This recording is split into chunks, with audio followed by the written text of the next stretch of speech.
৫৭ লাখ টাকা ছিনতাই। হ্যাঁ, আপনারা ঠিকই শুনেছেন। কক্সবাজার টেকনাফ মহাসড়কে দিনের আলোতেই ঘটে গেল এক দুর্ধর্ষ ডাকাতির ঘটনা। জনদরিয়রে বেকলা ফেলে বেক যত নদরুতে এনে বন্দুক মাতাল লয় হয়তো বন্দুক মারি দেন হয় ছুরি মারি তারা বেকলে যায় নিচে যায় ফায়ার করছে। রবিবার দুপুরে টেকনাফ কক্সবাজার মহাসড়কের ১৪ নম্বর ব্রিজের পাশে ভেদবাগান এলাকায় হঠাৎ করেই ১২ থেকে ১৪ জনের একদল মুখোশধারী ডাকাত চলন্ত পালকি বাসটিকে লক্ষ্য করে এলোপাতাড়ি গুলি চালাতে শুরু করল। শুধু গুলি নয়, সড়কে গাছ ফেলে দিয়ে বাসটিকে জোর করে থামিয়ে দিল তারা।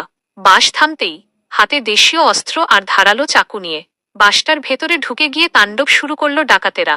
তাদের মূল লক্ষ্য ছিল বিকাশের ২ কর্মী আরমান আর একরাম। কোনো কিছু বুঝে ওঠার আগেই ধারালো চাকু দিয়ে তাদের ওপর হামলা চালানো হয়।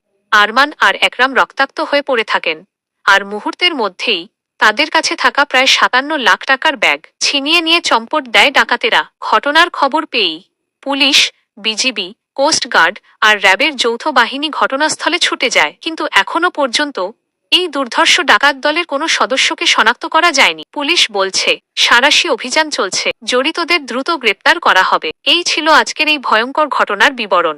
গণতন্ত্র ডেস্ক নিউজ।